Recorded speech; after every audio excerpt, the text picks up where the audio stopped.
pada akhirnya di rusaknya apa mereka di...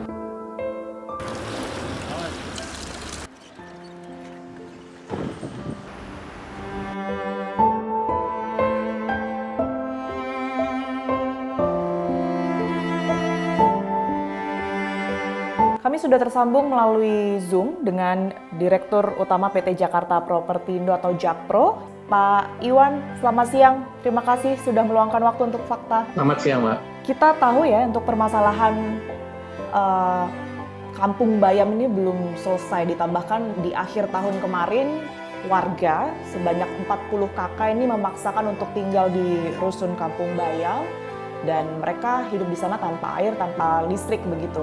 Sebenarnya sejauh ini kenapa mereka belum bisa mendapatkan kunci untuk tinggal di rusun tersebut, Pak Dirut? Perlu diketahui bahwa semua warga, ada 600 sekian waktu itu sudah menerima kompensasi sesuai dengan kesepakatan dan aturan-aturan yang dan juga kajian-kajian yang dilakukan oleh Konsultan. Jadi tidak ada satu orang pun warga Kampung Bayam yang tidak menerima kompensasi, semua, dan itu semua berdasarkan apa yang mereka miliki. Jadi kita bisa nyampaikan bahwa saat itu memang Jakpro menjalankan resettlement itu atau kompensasi itu dengan dasar ganti untung. Jadi mereka sudah ini, dan bahkan mereka sudah semua itu sudah membuat menandatangani surat pernyataan bahwa mereka dengan sukarela akan meninggalkan lokasi itu. Di sini sudah jelas bahwa ada proses-proses sebelumnya yang sudah dilakukan, kaidah-kaidah resettlement yang sudah dilakukan dan disepakati bersama. Bisa dibayangkan kalau penghuni yang masuk itu dengan percuma atau dengan dengan gampangnya begitu kita tanpa kita mempertimbangkan kaidah-kaidah itu menjadi masalah besar juga bagi kami badan usaha. Tetapi sebelumnya proses yang sudah mungkin disaksikan langsung oleh warga, kemudian juga Pemprov, kesepakatan harga sewa ini seperti apa, Pak Iwan? Ya, itu yang menjadi itu juga menjadi bagian atau komponen di dalam kajian yang kami lakukan ini. Itu tadi, karena dampaknya kaitannya dengan seberapa besar biaya operasional atau beban aset ini terhadap Jakpro sebagai badan usaha. Nominalnya berapa? Ini yang sekarang kita lakukan. Kalau kita merefer rusun-rusun yang ada di DKI Jakarta yang ada di bawah naungan Dinas Perumahan, itu jelas aturannya berdasarkan Pergub. Tetapi kami ini beda. Seperti yang saya sampaikan, selalu kami sampaikan bahwa kami ini Jakpro beda. Ini kami adalah badan usaha. Begitu kami mengeluarkan satu nilai, apakah itu disebut biaya sewa atau apapun itu pertimbangan ke belakangnya harus jelas. Nah, untuk awalnya angka yang tadi disebutkan dikeluarkan oleh Jakpro pertama kali dengan kesepakatan warga, mungkin juga dengan Pemprov pada saat itu berapa? Kita belum pernah sepakat karena kami menawarkan skema-skema itu karena dalam proses ini kami melakukan diskusi, komunikasi terus. Jadi belum angka yang disepakati. Tidak ada angka yang disepakati. Kami berdiskusi, didampingi oleh kami berkonsultasi dengan Pemprov. Dalam hal ini Dinas Perumahan, seperti apa sih kaidah-kaidah pengelolaan rumah susun yang ada di DKI, itu kami terus berkomunikasi.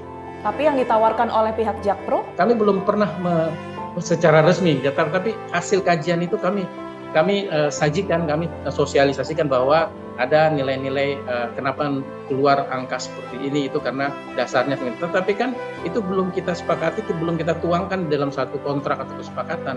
Karena apa? Karena itu tadi, skema pengelolaan bangunan ini atau hunian ini bagi kami itu sangat berbeda dengan pengelolaan yang dilakukan oleh dinas, karena kami itu tadi badan usaha.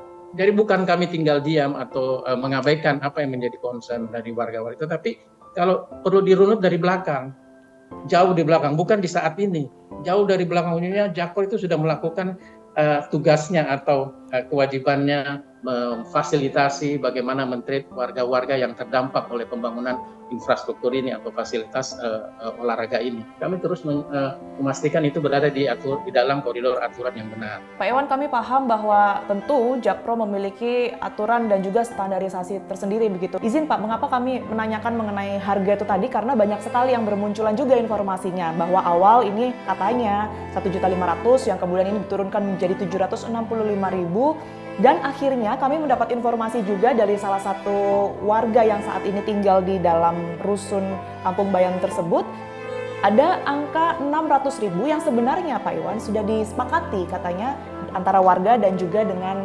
Jakpro begitu. Nah, ini bagaimana Pak Iwan? Jadi kami dalam melakukan atau menyusun kajian-kajian ini itu terus melakukan sosialisasi dan kemudian diskusi dengan pihak-pihak terkait. Saya kira wajar di dalam proses melakukan menyusun suatu kajian, alternatif-alternatif itu akan selalu muncul beberapa opsi, kemudian dirunut seperti apa resikonya ke depan. Nah, risiko-risiko itu kan kita sudah harus memitigasi dari sekarang apa yang menjadi potensi masalah ke depan, kemudian merefer kembali aturan-aturan sebagai badan usaha, sebagai perseroan, itu yang kami lakukan dalam proses kajian ini. Untuk sementara ini kesepakatan dengan Pemprov sendiri seperti apa? Karena kami yakin seperti yang tadi dikatakan oleh Pak Iwan juga akan terus menjalin komunikasi, sementara dari pihak Pemprov sendiri nampaknya sudah muncul statement begitu ya, akan membangun atau menempatkan mereka ini di rusun lain. Seperti apa Pak Iwan? Saya kira dari awal, bukan cuma sekarang, dari beberapa bulan sebelumnya, Pemprov DKI itu sudah memberikan solusi, bahkan menjamin bahwa mereka bisa ke beberapa rumah susun yang sudah disediakan. Fasilitasnya juga sangat bagus, sangat lengkap. Nah, itu menjadi satu solusi menurut kami yang bisa mengakomodir apa yang menjadi harapan atau aspirasi dari warga Kampung Bayam ini. Terima kasih Pak Iwan sekali lagi atas waktunya, sehat selalu. Kita temukan fakta selanjutnya. Jadi gini, saya kan harus mendengar aspirasi masyarakat. Saya juga harus menghargai Jakpro yang perseroan. Selaku pemilik bangunan, menjalankan perseroan itu ada kaidah-kaidah aturan, harus menjaga GCG, harus menjaga akuntabilitas yang baik. Maka saya memberikan beberapa alternatif, bisa di tempat di Nagrak, bisa di Pasar Rumput, dan kami akan bangun kembali, atau tanah pasir yang sudah ada, kami akan bangun kembali rumah susun di sekitar sana. Nah, sehingga silakan warga memilih. Ya. Udah dari saya kan bicara dengan Pak Asbang sejak bulan November, kita bahas. Oke, cukup. Ketika memutus itu partisipasi masyarakatnya sangat minim. Artinya